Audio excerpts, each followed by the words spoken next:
এসব কে করলো শুনি? জানি না স্যার, কিন্তু আমাদের সাবমেরিনটা একটু ক্ষতিগ্রস্ত হয়েছে।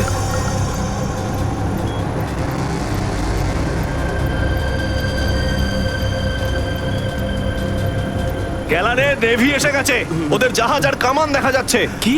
কি না? হ্যাঁ, নেভির এত সামনে চলে এলে তোমাদের মরার এত শখ। কিন্তু স্যার এখন কি করব? কি আর করবে, কেটে পড়ো এখান থেকে। আমাদের পুরো অপারেশন ভন্ডুল করার আগে আমাদের এখান থেকে চলে যেতে হবে। কিন্তু এত অল্প ক্রিউ মেম্বার নিয়ে সাবমেরিনকে কি করে শিফট করব, তাও এত অল্প সময়? সেসব আমি কিচ্ছু জানি না, কিছু করো আর এখান থেকে বেরো, যাও, জলদি করো, যাও। Okay sir.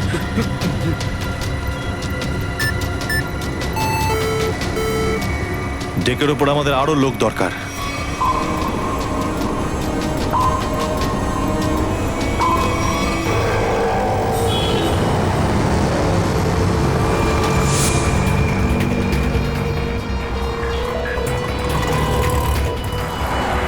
ভাই এই গলিতেই তো এসেছিল। গেল কোথায় ও? ফোন কর, তাড়াতাড়ি ফোন কর ওকে।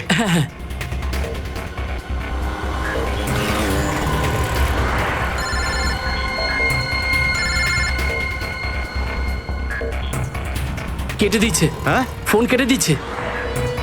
আরেকবার চেষ্টা কর, আরেকবার ফোন কর। একে তো কি হয়েছে টনি? বন্ধ বলছে।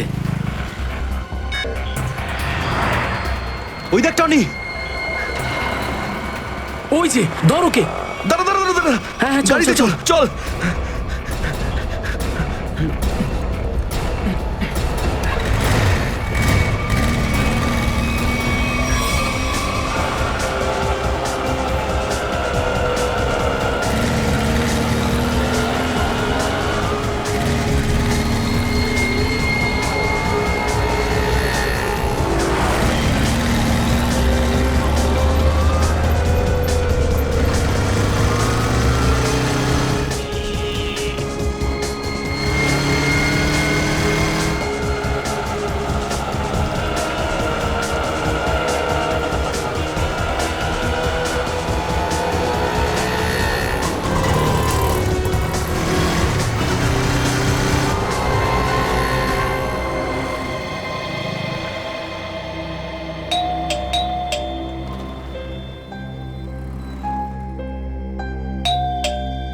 অনন্যা, লাইট তো জ্বলছে, তার মানে অনন্যা বাড়িতেই রয়েছে, কিন্তু দরজাটা খুলছে না কেন? অনন্যা, অনন্যা, কোথায় গেছে এই মেয়েটা? অনন্যা,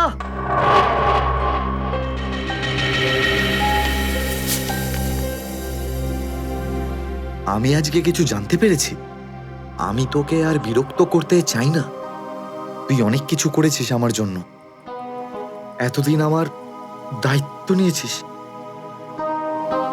এবার আমি চলে যাচ্ছি, তুই নিজের খেয়াল রাখিস। অনন্যা, ও মাই গড, এটা কি করলো এই মেয়েটা? কোথায় খুঁজবো আমি ওকে এবার? কোথায়? অনন্যা, অনন্যা, অনন্যা, আমার বোন অনন্যা। হ্যালো, আগে হ্যাঁ, আপনার 9টার সময় অ্যাপয়েন্টমেন্ট কনফার্ম আছে। আপনি প্লিজ পেশেন্টকে নিয়ে চলে আসুন। হ্যাঁ ম্যাডাম, ম্যাডাম, আমার বোনের অবস্থা খুব খারাপ, ওকে এক্ষুনি ডক্টর দেখাতে হবে। এই ফর্মটা ফিল আপ করুন। আমি ফিল আপ করছি ফর্ম, আপনি ওকে ভর্তি তো করুন আগে। স্যার, অ্যাডমিশনের জন্য ফর্ম ফিল আপ করাটা দরকার। আমি বলছি তো আমি ফিল আপ করে দেবো তোমার ফর্ম, আগে ডাক্তারকে তো দেখাই। স্যার, আপনি এইভাবে কথা বললেই ডক্টর এখানে এসে যাবেন না। আপনার আগেও অনেক পেশেন্টস রয়েছেন, তাদেরকে দেখা হবে, তারপর আপনার বোনকে দেখবেন। আরে কারোর জীবনের প্রশ্ন আর আপনি এখানে ফর্ম নিয়ে পড়ে আছেন। আই এম সরি স্যার, একজন মানুষের জন্য হসপিটালের রুলস পাল্টানো হবে না। আপনি যতক্ষণ ধরে কথা বলছেন ততক্ষণ তো ফর্ম ফিল আপ হয়েই যেত। ঠিক আছে, দিন দিন পেন। ফর্ম ফিল আপ করার পাশাপাশি 1 লাখ টাকা ক্যাশ কাউন্টারে জমা দিয়ে দিন। 1 লাখ? এত টাকা তো নেই আমার কাছে এখন। আজকাল তো শ্বাস নেওয়ার জন্য টাকার দরকার। যদি আপনি টাকা না জমা দেন তাহলে আপনার পেশেন্টকে অ্যাডমিট করা হবে না। ম্যাডাম, ও মরে যাবে, ওর তাড়াতাড়ি ট্রিটমেন্টের প্রয়োজন। আপনার মনে মায়া দয়া বলে কিচ্ছু নেই? আপনি ছাড়াও এখানে এত লোকজন আছেন, কার কার উপর দয়া করবো বলুন তো? সবার ওপর। যদি সবার উপর দয়া দেখাই না, তাহলে এখান থেকে আমার ছুটি হয়ে যাবে। তখন আমায় কে দয়া দেখাবে বলুন তো? কি হয়েছে কি হয়েছে ম্যাডাম? স্যার, আমি কখন থেকে ওনাকে বোঝাচ্ছি যে ডিপোজিট মানি ছাড়া আমরা ওনার পেশেন্টকে অ্যাডমিট করতে পারবো না, কিন্তু উনি তো একই কথা বলে যাচ্ছেন, টাকা নেই আমার কাছে, টাকা কোথায় পাবো? কত টাকা দিতে হবে ম্যাডাম? 1 লাখ টাকা। এই নিন, আর যান তাড়াতাড়ি ওনার বোনকে অ্যাডমিট করুন। Go fast. স্যার, ফর্মটা ফিল আপ করুন। ম্যাডাম, আগে পেশেন্টকে অ্যাডমিট করুন, তারপরে ফর্ম ভরে নেবেন। Okay sir. Thank you sir. আপনারা কে আর আমার জন্য এত কেন করছেন? এত কিছু ভেবো না ভাই, আরে মানুষই তো মানুষকে সাহায্য করে, আর এইসব লেনদেন তো পরে দেখা যাবে। চিন্তা করার কোনো দরকার নেই, আমরা এই আশেপাশেই আছি। এই পেশেন্টকে নিয়ে যাবো। হ্যাঁ, তাড়াতাড়ি নিয়ে যাও।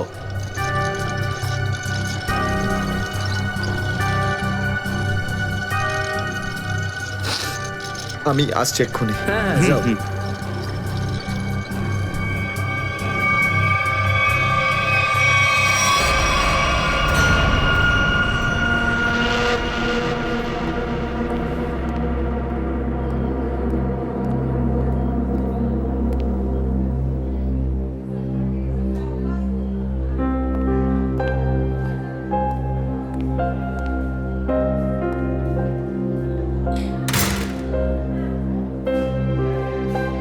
ডাক্তারবাবু, অনন্যা কেমন আছে? সমস্ত রিপোর্ট ঠিক রয়েছে তো? আপনি চুপ করে আছেন কেন? মিস্টার সিদ্ধার্থ, আপনার বোনের ক্যান্সার আবার ছড়িয়েছে। কি? এটা কি করে সম্ভব ডাক্তারবাবু?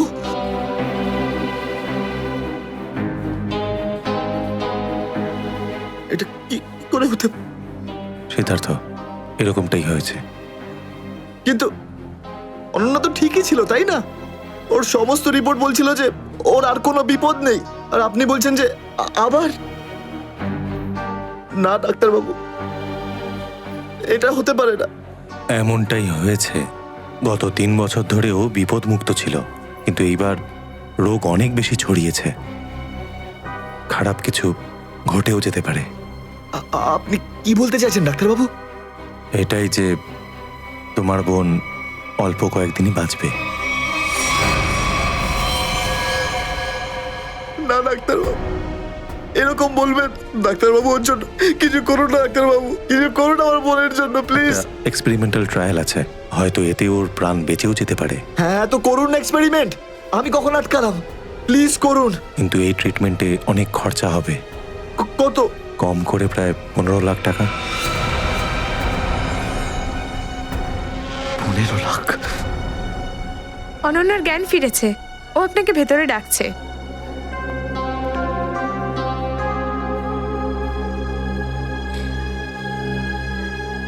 আপনি অনন্যার চিকিৎসার ব্যবস্থা করুন, আমি টাকা পয়সার ব্যবস্থা করবই, by hook or by crook, কিন্তু আপনি প্লিজ ওর চিকিৎসা করুন। তাড়াতাড়ি করো, কারণ আমাদের হাতে সময় বেশি নেই। হ্যাঁ।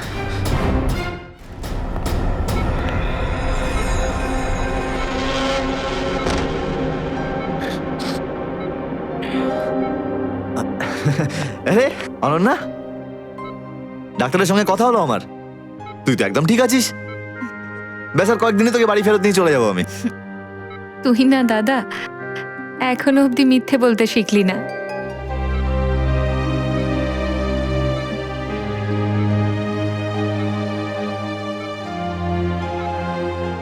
আমরা আগের বার ক্যান্সারকে হারিয়েছিলাম, আর এবারেও ক্যান্সার হারবে আমাদের থেকে। তুই তুই বাঁচবি অনন্যা। দাদা, যদি আমার ভাগ্যে বাঁচা থাকতো না, তাহলে 2 বার ক্যান্সার হতো না আমার। দাদা, আমার কথাটা শোন, তুই নিজের সমস্ত সুখ আমার জন্য এভাবে ত্যাগ করিস না দাদা। তুই আমায় ভুলে যা দাদা, এবারে নিজে ভালোভাবে বাঁচ। আমার সব খুশি তো তুই অনন্যা, তুই। তোকে যে কোনো ভাবে আমি বাঁচিয়ে ফিরবই, তুই মনের জোর হারাবি না কিন্তু। তুই এত ভালো কেন রে দাদা, কেন এত ভালো? যদি আরো কিছু বছর তোর সাথে বাঁচতে পারতাম আমি, আমার ভাগ্যটাই খারাপ। দাদা, তুই আমার জন্য কত কিছু করেছিস, সব সময় তুই আমার কথাই ভেবেছিস, তাই তো নিজের সব টাকা আমার উপর খরচা করে ফেলেছিস, নিজের চাকরিটার পর্যন্ত বেহাল অবস্থা করেছিস। এখন কি নিজের প্রাণ দিয়ে তুই আমায় বাঁচাবি?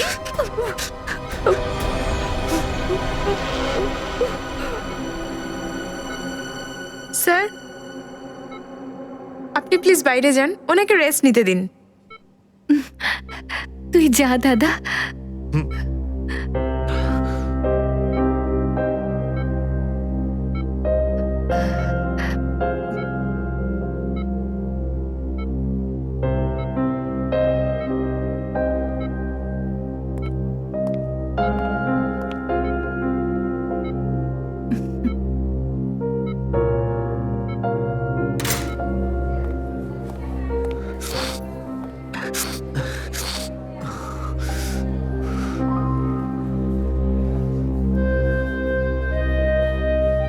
কোথা থেকে আনবো এত টাকা? কে দেবে আমাকে? আর দেবেই বা কেন? অত চিন্তা করো না। চিন্তা করে নয়, বরং কখনো চেয়ে মনের ইচ্ছে পূরণ হয়, বুঝলে সিদ্ধার্থ? আপনি কে? অবস্থার প্রয়োজন মানুষকে সবকিছু জানিয়ে দেয়। তোমার প্রবলেমটা আমি জানি, আর তার সলিউশনও আছে আমার কাছে। মানেটা কি? তোমার বোনের চিকিৎসার জন্য এখানে টাকা জমা হয়ে যাবে, সে ব্যবস্থা আমি করে দিয়েছি। তুমি অত চিন্তা করো না। এইসব কেন করছেন আপনারা আমার জন্য? আমি তোমাকে কোনো উপকার করছি না, বরং তুমিও আমার জন্য কিছু একটা করতে চলেছ। ওহো, সেই জন্যই আপনারা আমাকে বারবার ফোন করছেন। হ্যাঁ, ঠিক চিনতে পেরেছ। কিছুক্ষণ আগে আমার লোকেরাই তোমাকে 1 লক্ষ টাকা দিয়ে সাহায্য করেছে। আচ্ছা, কি করতে হবে আমাকে? সময় হলে আমিই তোমাকে জানিয়ে দেব। আগে তুমি তোমার বোনের ভালো করে চিকিৎসা করাও, তাড়াতাড়ি ওর ট্রিটমেন্ট শুরু করো। আর হ্যাঁ, তারপরে এই ঠিকানায় আমার সঙ্গে দেখা করো।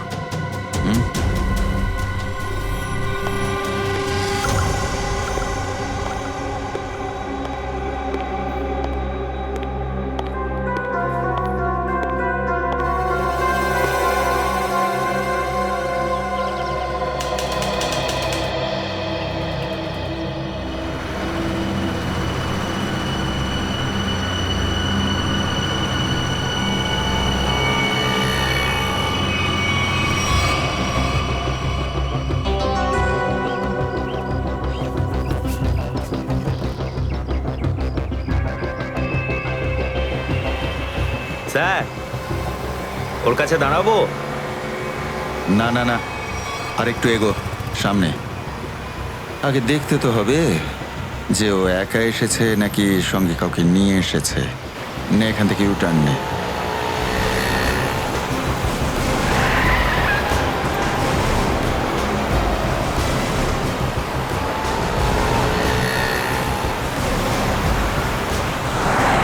মনে হচ্ছে সঙ্গে আর কেউ নেই।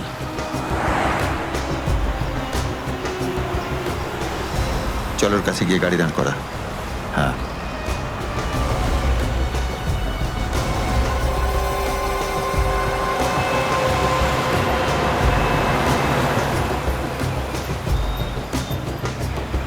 এসো, ভেতরে চলে এসো, তাড়াতাড়ি তাড়াতাড়ি।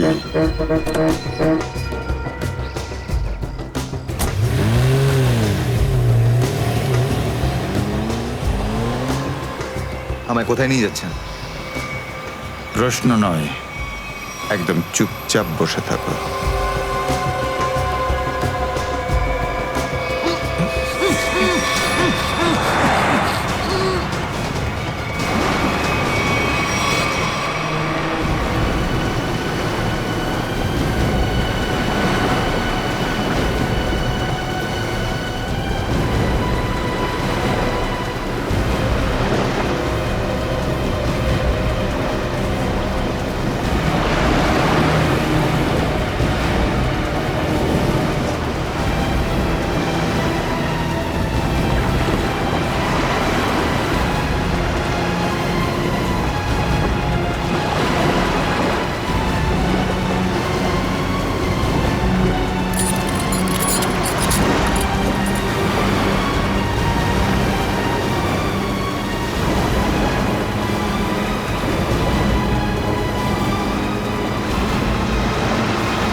চলো বরাবর তাড়াতাড়ি চলো, হাত লাগাও, তাড়াতাড়ি কাজ করো।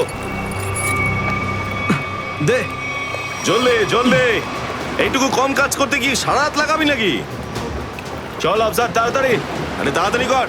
চলো ফটাফট তাড়াতাড়ি। কর। আরে চল চল চল, বের করো। তাড়াতাড়ি কর। আরে তাড়াতাড়ি।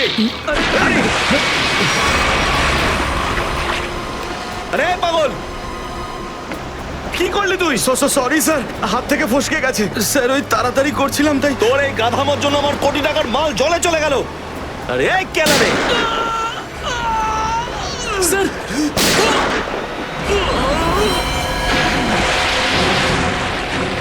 বস, বাকি বাক্সগুলো তুলে নিয়ে এখান থেকে বেরিয়ে যাই।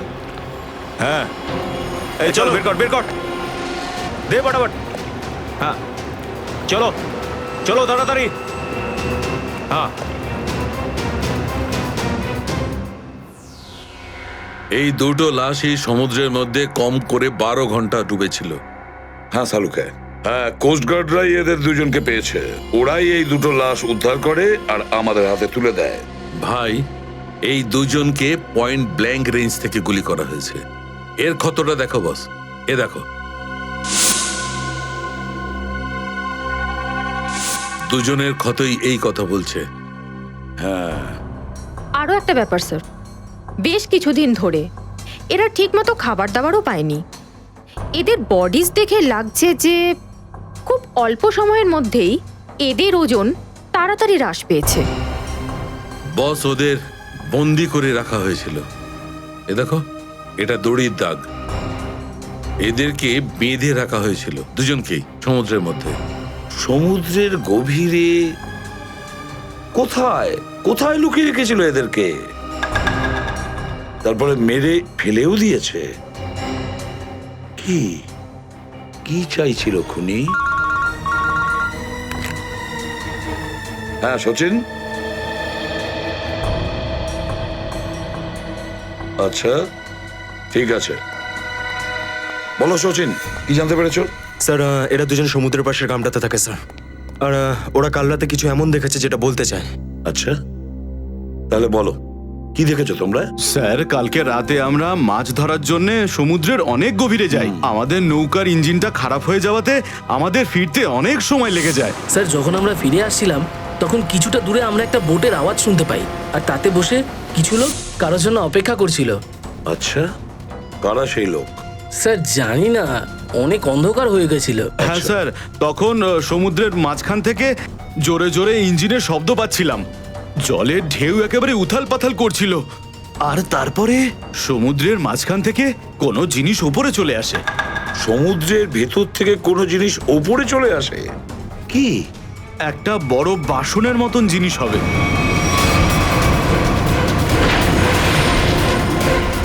সাবমেরিন, ডুবোজাহাজ? হ্যাঁ হ্যাঁ, ডুবোজাহাজ। আর ওই বোটটা যখন ডুবোজাহাজের পাশে যায়, আর তখন ওখানে কিছু লোক কাজ করছিল স্যার। কি কাজ করছিল? জানি না স্যার, অনেক রাত হয়ে গেছিল তো দেখতে পাইনি। তখনই আমরা গুলি চলার শব্দ শুনতে পাই। গুলি চালানোর শব্দ? কটা গুলি চলেছে? দুটো গুলি স্যার। ও, দুটো গুলি চলেছে। আর আমরা দুটো লাশও পেয়েছি।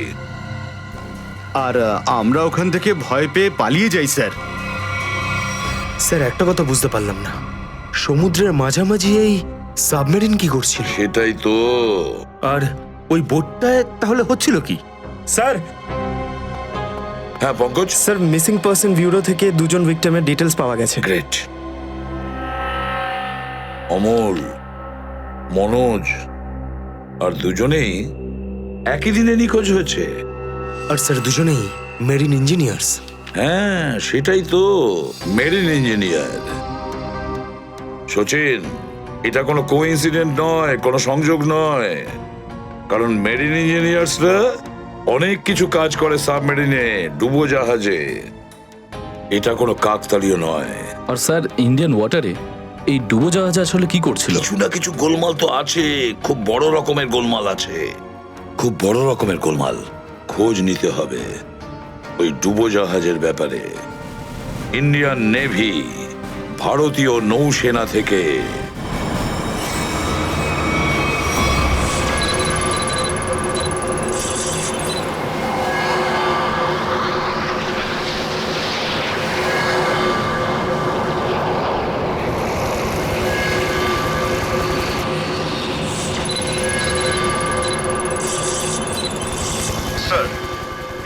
300 কিলোমিটারের রেডিয়াসে কোনো সাবমেরিন নেই। মাছওয়ালারা কি এই লোকেশনটাই বলেছিল? মনে হচ্ছে ওই সাবমেরিন আমাদের থেকে অনেক দূরে চলে গেছে। একটা রক সাবমেরিন ইন্ডিয়ান ওয়াটার্সে, বিশ্বাসই হচ্ছে না। কিন্তু এটাই সত্যি। কিন্তু ওরা করছিলটা কি? এটাই তো খোঁজ নিতে হবে। স্যার, ইনি মনোজের ওয়াইফ। ইনি অমলের বাবা, আর এই হচ্ছে তানিয়া স্যার, সিদ্ধার্থর বোন। এরা বলছেন যে সিদ্ধার্থ মেরিন ইঞ্জিনিয়ার ছিল, আপাতত নিখোঁজ। আচ্ছা, তোমার ভাই কবে থেকে নিখোঁজ? স্যার, কাল থেকে নিখোঁজ। তখন আমি হসপিটালে অ্যাডমিট ছিলাম। হসপিটালে? কেন, কি হয়েছিল তোমার? স্যার, অ্যাকচুয়ালি আমার আবার ক্যান্সার হয়ে গিয়েছিল। ছিল? ক্যান্সার হয়েছিল দ্বিতীয়বারে? স্যার, ডক্টর বলছিলেন আমার ক্যান্সার আবার অ্যাগ্রিভেট হয়ে গেছে, কিন্তু আজ সকালে টেস্ট করে জানা গেল আমার ক্যান্সার নয়, আমি একদম সুস্থ। কি? ক্যান্সার উধাও হয়ে গেল?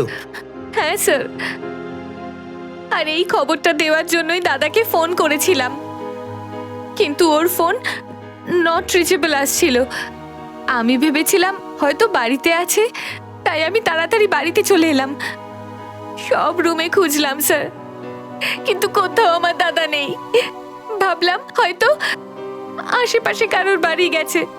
সব জায়গায় খোঁজ করলাম, কেউ কিচ্ছু বলতে পারলো না ওর ব্যাপারে। আপনি নিজেকে সামলান, খুব তাড়াতাড়ি আপনি দাদাকে পেয়ে যাবেন। আচ্ছা, মনোজ আর অমল কিভাবে নিখোঁজ হলো? স্যার, অমলের সেই সময় চাকরি ছিল না। গত মাসের 7 তারিখে ও বলল যে ও নাকি একটা চাকরি পেয়েছে, আর 3 দিন পর যখন ও ইন্টারভিউর জন্য গেল তো ফিরে আসলো না আর। কোন কোম্পানিতে জব পেয়েছিল? স্যার, সেটা তো জানি না, কিন্তু অমল বলেছিল যে কোনো রিক্রুটিং এজেন্সি আছে, তাদের সোর্সেই এই কাজটা পেয়েছে, আর ইন্টারভিউ সমস্ত ব্যাপারটা জানা যাবে। স্যার, স্যার, মনোজ আমাকে এটাই বলেছিল যে কোনো একটা রিক্রুটমেন্ট এজেন্সি আছে যারা জবের এগ্রিমেন্ট করেছে। বেনামি রিক্রুটমেন্ট এজেন্সি, লোকেদের চাকরির লোভ দেখিয়ে মেরিন ইঞ্জিনিয়ারদের কিডন্যাপ করছে এরা। মেরিন ইঞ্জিনিয়ারদের দেখুন, আপনাদের সঙ্গে যা কিছু হয়েছে সেজন্য আমরা খুবই দুঃখিত। আমাদের চেষ্টার কোনো ত্রুটি রাখছি না ওই অপরাধীদের ধরার জন্য। আপনারা নিজেদের বাড়িতে চলে যান, কেমন? পুরবি, এনাদের ছেড়ে দিয়ে এসো। যান, চলুন।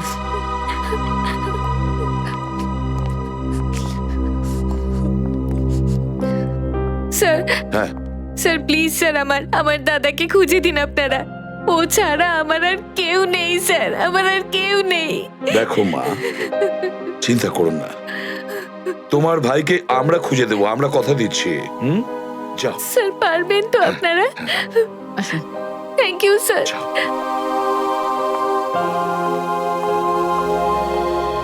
এই অনন্যা ডাক্তারের সঙ্গে কথা বলতে হবে। স্যার, স্যার হতে পারে যে সাবমেরিনে প্রচুর টেকনিশিয়ানের প্রয়োজন ছিল, আর সেই জন্যই ওরা এই চাকরির জালটা পেতেছিল।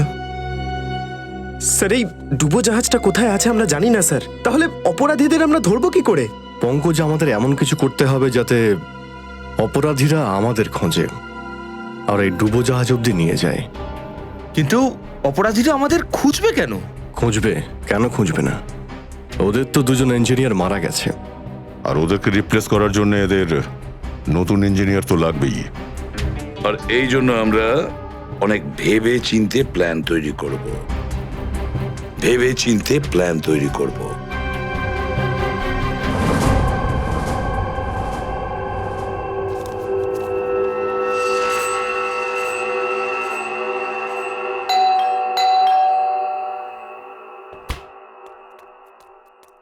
মনে হচ্ছে এসে গেছে।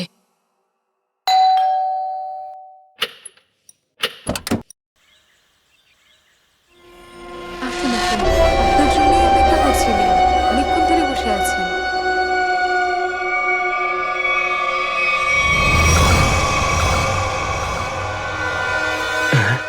আসুন না, আসুন ভেতরে। অশোক আপনার জন্যই ওয়েট করছিল। Good morning sir, good morning, welcome welcome. Please have a seat sir, বসুন বসুন। আমি আপনাদের জন্য চা নিয়ে হ্যাঁ আসছি। ঠিক আছে। নো থ্যাঙ্কস, আমি চা খাই না।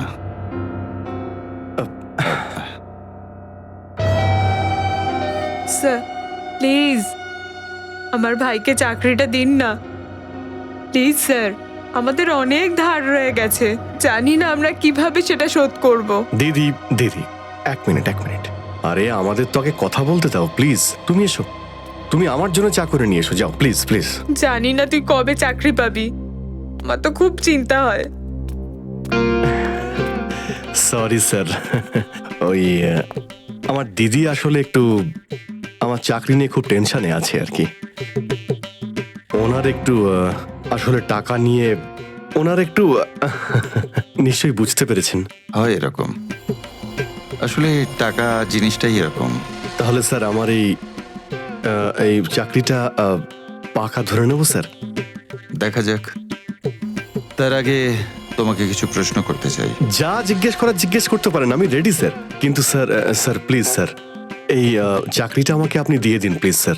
অ্যাকচুয়ালি স্যার আসলে আমাদের টাকার খুব প্রয়োজন স্যার। Sir please sir. খুবই এক্সাইটেড দেখছি আপনি এই চাকরিটা নিয়ে। সে তো একদমই স্যার। আসলে স্যার আমি আগে ওই গভর্নমেন্ট জব করতাম স্যার। স্যার ওই গভর্নমেন্ট জবে প্রমোশন আর টাকা পেতে অনেক কষ্ট করতে হয় স্যার। এই জন্য স্যার আমি রিজাইন করে দিয়েছি। আপনার পুরো নাম আর ডেট অফ বার্থ? আমার নাম Ashok Kumar. Date of birth 10th April 1976। আর কোয়ালিফিকেশনস? মাস্টার করেছি sir, master in marine engineering from GID college. তার মানে সাবমেরিনের ইঞ্জিনের মেনটেন্যান্স আর নেভিগেশনের ব্যাপারে তো নিশ্চয়ই নলেজ আছে।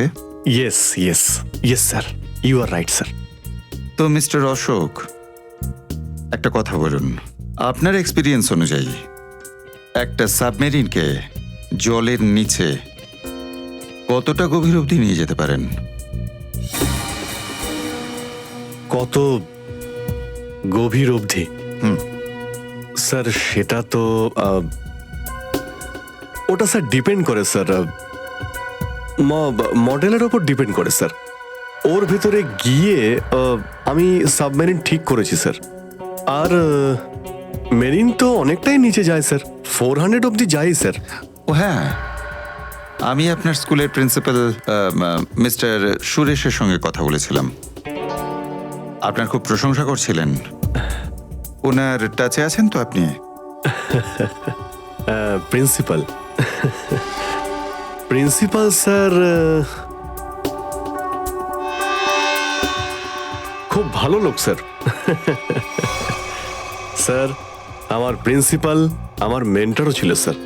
ওনার নাম স্যার সুরেশ নয়, মহেশ ছিল স্যার। আর স্যার উনি তো 2012-এ রিটায়ার করে গেছেন। আর ওনার পরে হয়তো সুরেশবাবু এসেছেন প্রিন্সিপাল হয়ে, ওটা স্যার আমি ঠিক জানি না স্যার, সেটা আপনি নিশ্চয়ই জানবেন। ওকে মিস্টার অশোক,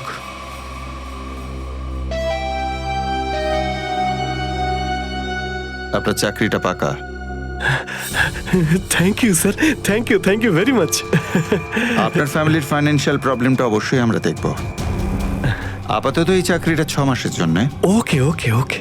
এখানকার রুলস অ্যান্ড রেগুলেশনস আপনি জয়েন করার পর জানতে পারবেন। Of course sir, thank you sir. আর হ্যাঁ, দুপুরে ঠিক 2টোর সময় এই ঠিকানায় আমার সঙ্গে দেখা করবেন। Sure sir, thank you.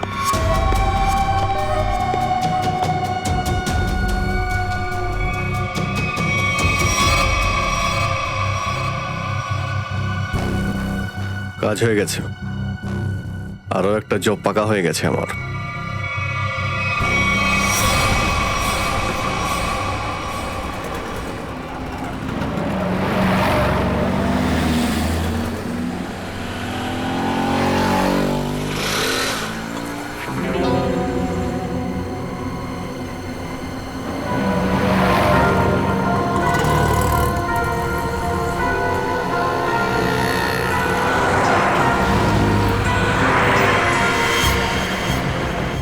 আচ্ছা, খেলা খেলছে আমার সঙ্গে।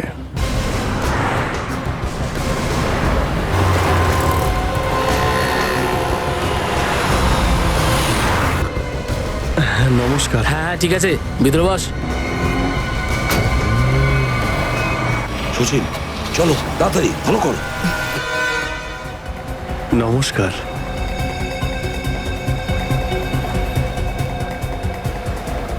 কি ব্যাপার, আপনারা কিছু বলছেন না যে?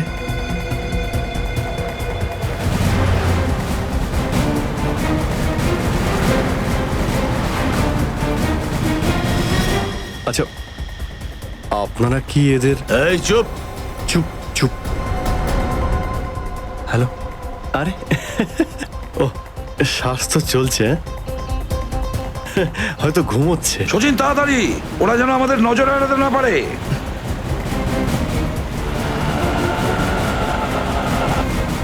আরে স্যার, আপনি চোখ খুলে কেন ঘুমোচ্ছেন?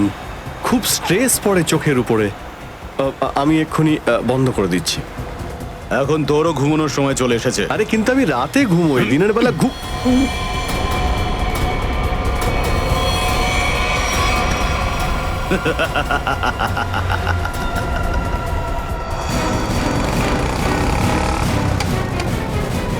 স্যার ওরা তো বেরিয়ে গেল। সচিন, কিছু একটা করো, ওই গাড়িটাকে আমাদের ফলো করতেই হবে।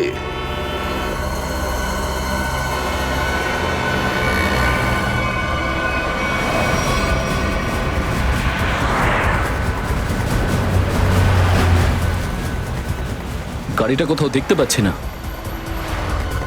সচিন দেখো একটু, দেখো তোমার রাইটে কিছু দেখা যাচ্ছে কিনা। স্যার ওই যে গাড়িটা। ইয়েস, কিন্তু ওরা রাইট সাইডে যাচ্ছে কেন? হ্যাঁ স্যার, এরা ঘুরে গেল কেন? ওদের তো সোজা যাওয়া উচিত ছিল, সমুদ্র তো সামনে। নিখিল, অভিজিৎকে ট্র্যাপ করো ওই জিপিএস এ।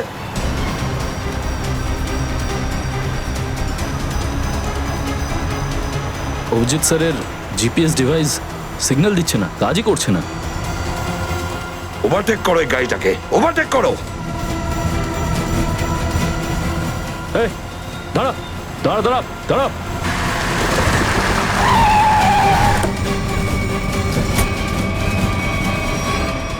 বাকিরা সবাই কোথায়?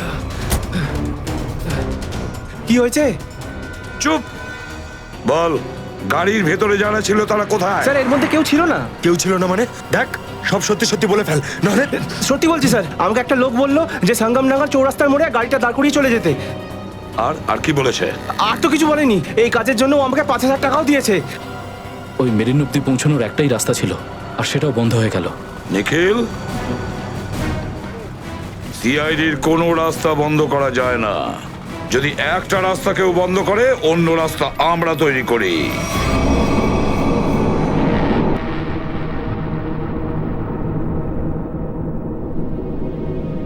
দুজন ইঞ্জিনিয়ার ছিল, আর দুজনকেই একসঙ্গে গুলি করে মারে। কে বলতে পারে? যে কোনো দিন আমাদের নাম্বারে চলে আসতে পারে। হ্যাঁ, আমাদেরও একদিন আসবে, সমুদ্রের মাঝে আমরা ডুবে যাব, কিন্তু আমাদের ব্যাপারে কেউ কিচ্ছু জানতে পারবে না। ঠিক বলেছ, কিন্তু মৃত্যুর আগে একবার বেঁচে ওঠার চেষ্টা তো করতেই হবে না?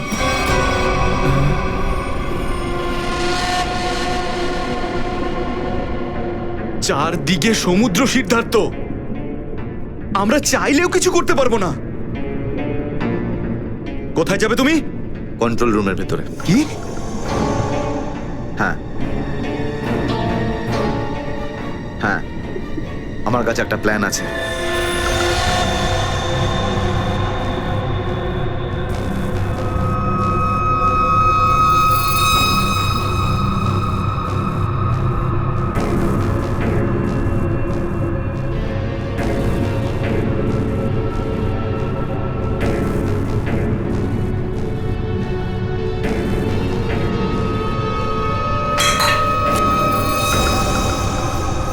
কে ওখানে?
আরে এখানে কি করছিস? আমার পেটের ভেতরে খুব জোরে ব্যথা করছে। পেটে ব্যথা না নাটক করছিস? সত্যি বলছি, আমার পেটের ভেতরে খুব জোরে ব্যথা করছে। কিছু একটা করো প্লিজ। এই আবার কোথায় গেল? চল ঠিক আছে চল চল এদিকে চল।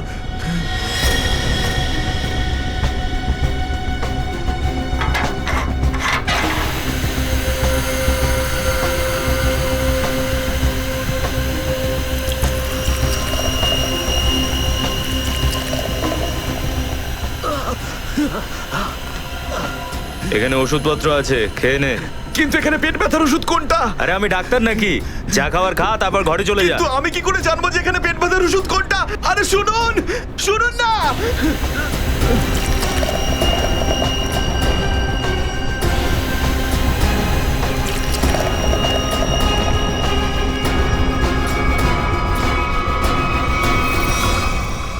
এই এখানে কি করছিস?